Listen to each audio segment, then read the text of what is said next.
Nid yw'r cerbydau ambulans brys modern a ddefnyddir gan wasanaethau ambulans Cymru yn ffordd o cludo cleifion i'r ysbyty yn unig.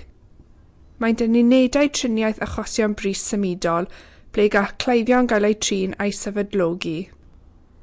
Maent yn cario offer achub bywyd sy'n galluogi staff ambulans i gynnal profion diagnostig a pherfformio gweithdrefnau sylfaenol yn y lleoliad. Gweinyddu ystod eang o gyffuriau i ddelio chyflerau fel diabetes, asthma, adweithiau alergaidd a methiant y galon. Yn ogystal â phecynau cyffuriau, peiriant anadlu ag offer ocsigen, offer symud a thrin stretcher, mae'n cerbydau ambulans brys hefyd yn cario offer achub bywyd fel defibrilwr.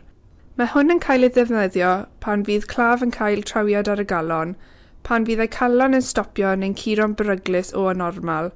Mae defibrilwr yn darparu sioc drydanol wedi ei reoli i gael y galon i ddechrau a gweithio fel arfer unwaith eto.